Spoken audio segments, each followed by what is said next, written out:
আসসালামু আলাইকুম সুপ্রিয় দর্শক, গণপ্রজাতান্ত্রিক বাংলাদেশ সরকারের প্রধানমন্ত্রী শেখ হাসিনা ক্ষমতা থেকে পদত্যাগ করেছেন। তো এ কি বললেন বাংলাদেশ সেনাবাহিনীর প্রধান, তা আজকের এই ভিডিওতে জানিয়ে দেওয়া হবে। বাংলাদেশ সেনাবাহিনীর প্রধান জেনারেল ওয়াকারুজ্জামান বলেছেন, দেশে একটা ক্লান্তিকাল চলছে।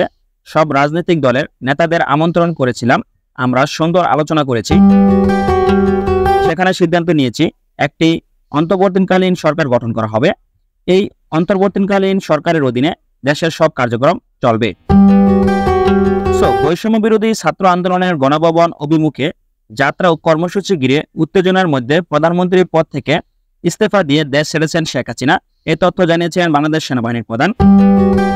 এর পরিস্থিতিতে বিভিন্ন রাজনৈতিক দলের নেতাদের সঙ্গে আলোচনার পর বিকাল 4টায় জাতির উদ্দেশ্যে ভাষণ দেন বাংলাদেশ সেনাবাহিনীর প্রধান জেনারেল ওয়াকারুজ্জামান। তিনি বলেন, আমরা মহামান্য রাষ্ট্রপতির কাছে যাব, এই অন্তর্বর্তীকালীন সরকার গঠনের বিষয়ে ওনার সঙ্গে কথা বলবো, তার সঙ্গে আলাপ আলোচনা করে অন্তর্বর্তীকালীন সরকার গঠন করে দেশ পরিচালনা করা হবে।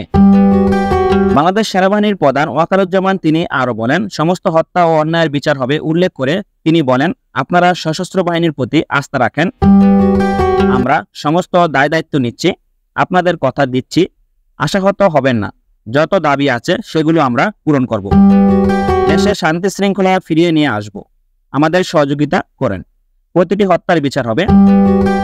ভাঙচুর, হত্যা, সংঘর্ষ, মারামারি থেকে জনগণকে বিরত থাকার আহ্বান জানিয়েছেন সেনাবাহিনীর প্রধান। তিনি আরো বলেন, আপনারা যদি কথা মতো চলেন, একসঙ্গে কাজ করি, নিঃসন্দেহে সুন্দর পরিণতির দিকে অগ্রসর হতে পারবো, মারামারি ও সংঘাত করে আর কিছু পাবো না, তাই দয়া করে ধ্বংসযজ্ঞ, অরাজকতা ও সংঘর্ষ থেকে বিরত হন, সবাই মিলে সুন্দর ভবিষ্যৎ দিকে অগ্রসর হব। গণপ্রজাতান্ত্রিক বাংলাদেশ সরকার শেখ হাসিনা ক্ষমতা থেকে পদত্যাগ করার পরে বাংলাদেশ সেনাবাহিনীর প্রধান ওয়াকারুজ্জামান তিনি এ তথ্য জানিয়েছেন। ধন্যবাদ সকলকে, ভালো থাকবেন, সুস্থ থাকবেন, আল্লাহ হাফেজ।